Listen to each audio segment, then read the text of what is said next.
Hello, everyone, and welcome to Otaku Talk. It's me, your boy, your host, OD, and today we'll be talking about and reviewing and analyzing Chapter 214 of Doctor Stone. I'm really sorry to get this video out so late on a Sunday.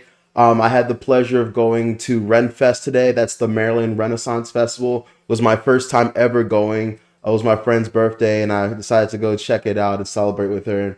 It was a pretty enjoyable time, so that's why this review is coming really late, but it's coming nonetheless. If this is your first time checking out my channel, I would greatly appreciate it if you could just do me a solid. Go ahead right now and like this video and subscribe to my channel. Would mean the world to me if you could join my League of Otaku.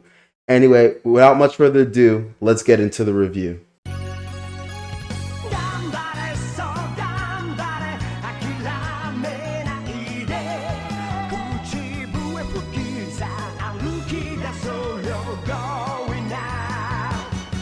Alright guys, chapter 214, Earth's Stone Age Earth Defense Force. I think that's how it went. Anyway, this was an incredible chapter. There was a lot. We left off on a massive cliffhanger last chapter, and so we just get right into the thick of it. We start off pretty much this chapter with the events of last chapter where the Medusa sporadically somehow went off, and now we are at, there's a fear of everyone being petrified.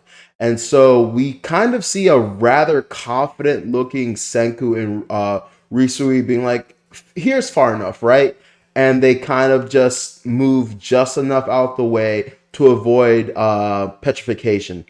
And Senku basically states that the distance of the petrification beam is directly proportional to the speed at which the ray is traveling. So basically, if it's traveling slow, you can, for the most part, see that, all right, the distance of this isn't too far. It's not too bad.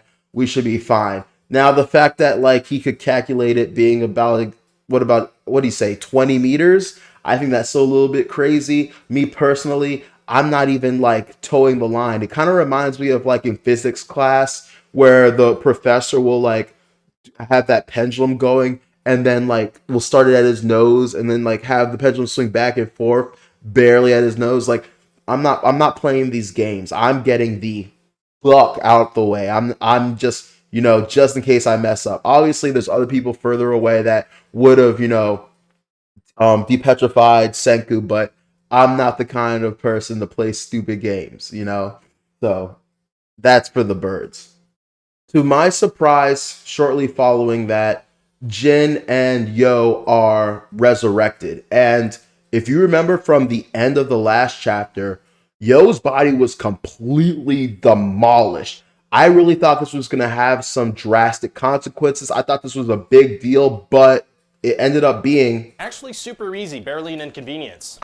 Which, to be honest with you, kind of perturbed me, slightly bothered me. Just a little bit, because my thing is, why even do that? Like, at this point, it's clearly for shock value, but like, why make it seem as though, in my opinion, maybe other readers didn't feel this way, but in my opinion, it made me feel like it was something major, something like tremendously impactful to the story that, oh my God, like he really got messed up. Like he broke in many places. I don't think they're going to be able to properly put him all back together. Like he was completely like shattered, and for that to not really rear any consequences, like it would have been cool if maybe he saw something, but because it's going to take meticulous work to put him back. I don't know what I wanted, but like I just didn't like the fact that we had him completely shattered, completely broken.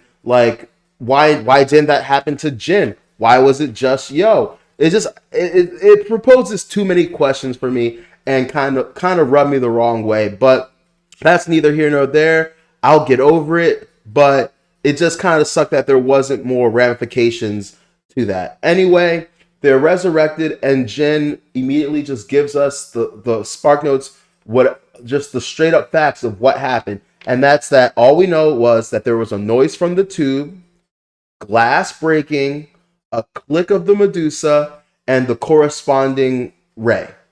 Now, Senku speculates that it could have been the noise that came from the tube could have been the vacuum tube glass breaking, but we don't know for sure. And to me, that sounds kind of like the author addressing our speculations from last chapter, where we said, was it because the Medusa was placed in a vacuum tube? Did that have some kind of causation towards its activation?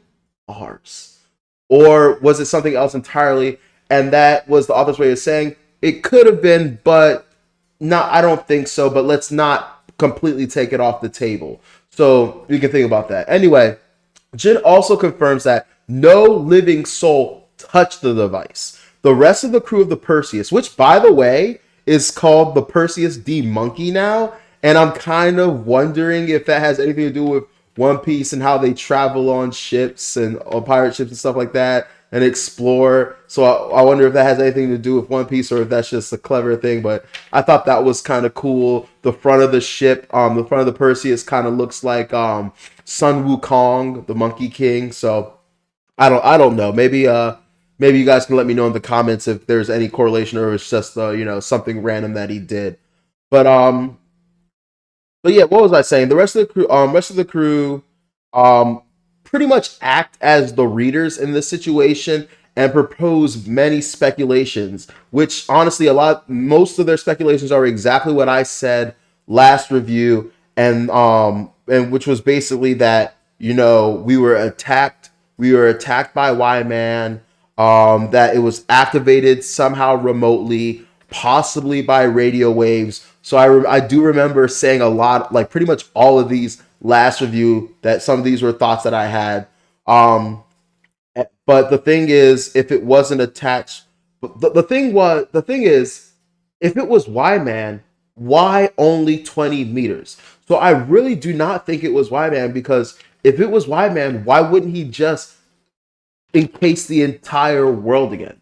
That would make infinitely more sense. So I really do not feel as though Y-Man is involved in this. But on the other hand, what would the traitor have to gain from this if this is, an inside job, if this is a setup? What would this person have to gain from this? Because in my opinion, it benefits everyone to go to the moon and figure out what the hell is happening, because you're at risk as well. So I don't know. We'll find out possibly. So also at this point, it's very clear that Senku needs to, in my opinion, I've been saying this for a while, but Senku needs to invent something like some automatic defense against the Medusa rays. It's gotten to a point where Y-Man can literally screw us over completely. Like if he took us by surprise again, if Medusa is hailed down again, we're done, and we would be stuck again for who knows how many thousands of years again. He needs to invent some kind of I don't know, pendant, necklace, or whatever that is photosensitive to light, and that if there's some that the specific wavelength of light that the Medusas produce, and if it recognizes it, that some kind of timer starts and it breaks like a little vial or glass within the pendant that douses the wearer in revival fluid. Something, I don't know, but it is getting to a point where this is a major risk, and we need to start having countermeasures to this, because if this was Y-Man, we're fortunate that this was only 20 meters or such. But if this was him, we would be really screwed. So I really do think Senku needs to start working on something like that. Anyway, because of the events that just transpired, we are just upping the timetable. It is imperative now that we get to the moon as soon as possible.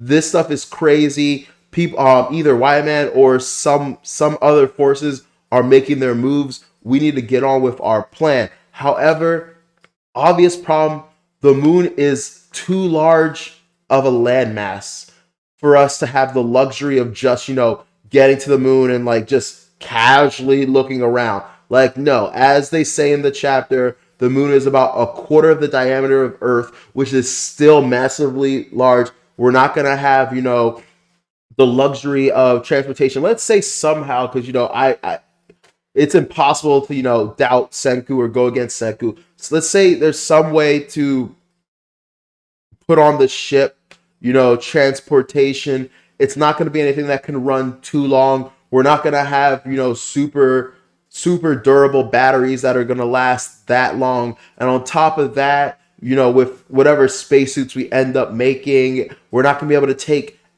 we're not going to be able to take as much oxygen as if it was in the modern day. So we're going to be extremely handicapped in what we can bring and what we can do and how much of it we can utilize. And so for real, searching the moon is just not an option. We have to pinpoint, narrow down the area of search as small as possible to even stand a chance. Because, yeah, we just simply, in the vacuum of space, being on the moon, we really do not have the luxury of just not knowing exactly where Y-Man is and having to look for him. It just doesn't make any sense, and I'm glad that Senku and the author thought of this and brought this up. Anyway, Senku wishes he could experiment on the Medusa to reproduce what occurred. Like a scientist, he probably really wants to understand what the hell just happened. But obviously, it's too dangerous. We don't have the luxury of doing that. We don't have the time to do that. So Ukyu recommends that, hey, in the meantime, while we're figuring this out, while we don't know, just so something like this doesn't happen again, let's remove the battery from the Medusa. And they proceed to, him and Kaseki proceed to do so. Anyway, later on in this chapter, Jin basically insinuates that the activation of the Medusa could have been a premeditated inside job. Thanks to Chelsea, it's pretty much blurted out. And which was kind of stupid because, if it was an inside job and the person who was involved in it is there, he's hip that they're onto him. And the thing is, more and more, it's looking like Ukyu is the traitor. We have a panel in the previous chapter where Ukyu looks sus as fuck. Another panel of this chapter where he looks sus. And Jin secretly watches outside as Ukyu and Kaseki remove the battery. And it kind of makes me wonder, why is he out there? Why is he, creeping on them? Unless he thinks that one of them did it. And it's kind of looking more and more like it's him. Even Yo confirms, because Jin asks Yo, hey, did you meddle or touch or mess with the Medusa in any way, shape, or form while you were transporting it from the US to here, while you were bringing it over from Corn City? And Yo pretty much confirms that, nah, Ukyu was the only person that had any kind of contact or interaction with the Medusa on that trial, which that statement alone kind of really, really sends some red flags up. But, let's not, let's not start a witch hunt yet. Let's not assume it's him yet. But it kind of makes you, raise a flag, right? In the meantime, Senku uses selenium, arsenic, and tellurium, Jesus, I butchered that, to recreate a live broadcast. Basically, he's able to beam signals to the TV that they created earlier and make a live broadcast, which is super awesome. And there's a hilarious scene where we see Risui immediately trying to capitalize on it, immediately developing Dragon TV. This man is a boss. He is hilarious. He is an entrepreneur. He definitely is destined to be rich and successful just based upon how he is able to take any and everything and just immediately try to market it. He doesn't even have a user base yet. He doesn't even, supply and demand. He doesn't even have any real demand. He's planning for future demand. He's capitalizing on his current supply for future demand. And I just love this man. And I love how he's just on top of things, because he's I have desires and this is how I plan to achieve said desires. And, all this has to end one day. We're going to resolve all this one day. And if I can capitalize on all this now, I'm going to be probably the Mansa Musa of the new age. So that's super dope. But Senku has other more important plans for it. In the short term, he is using it to monitor the Medusa that they have. So he constantly has surveillance cameras on them just to make sure that no one tries any funny business, no one tries to reinstall a battery into the Medusa, and tries to petrify them all again. However, that's not actually like the grand scheme of why he created the live broadcast. Once again, you can never count Senku out. Once again, Senku is constantly surprising me with the bounds within the bounds of like what he has in the Stone Age and what he's willing to do. And this man is trying to build, not trying, he's definitely going to do it. He is building a satellite that he plans to shoot into orbit to monitor the moon to help us pinpoint the location of Y-Man. Are you serious? Are you kidding me right now? Senku is a fucking G, man. I literally cannot, like, I was like, yo, are you serious? Like, honestly, when you think about it, a satellite is way lower on the spectrum of like difficulty than a rocket ship. But like, man, I thought we would like be focusing all our resources and mind power and all that stuff on the rocket ship. But like you said, we just do not have the luxury of not knowing where we're going, trying to search the moon. And so building a satellite makes a lot of sense. Having a means to observe the moon, keep an eye on what Y-Man is doing, and just see what's happening just makes the most sense. So I'm very excited for the next chapter or next coming chapters when that satellite is introduced and what we do with it. So yeah, man, just when I think Senku has pushed the bounds of what he's capable of doing in the Stone World, he just constantly and frequently surprised me. You cannot count this man out. So I don't know, man. Let me know your thoughts. I'm going to leave the review here for now. There was just so much to work with. Do you think that there is a traitor? If there is a traitor, why do you think he's doing this? How do you think he did this? Personally, like I said in my last review, if the traitor is in fact Ukyo, we do know for a fact that he has superhuman hearing. Maybe he is in some way, shape, or form able to hear radio waves or see, part of me said last time maybe he's able to hear commands or radio waves from Y-Man, but once again, if the instructions are coming from Y-Man, if he's working for Y-Man, then why the hell wouldn't he repetrify anyone? Or is it kind of a self-preservation thing where they made a deal where like, okay, you could stay alive, or your squad or your group of people can stay alive, but that's it? I don't know. There's just so much to think about. And like I said, I'm just excited for the next chapter to figure it all out. So yeah, guys, just let me know in the comments your thoughts, ideas on this chapter.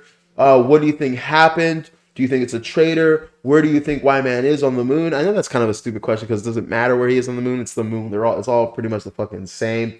Why do you think Y-Man is doing this? And yeah, how quickly do you think we're gonna get the satellite and all that stuff set up?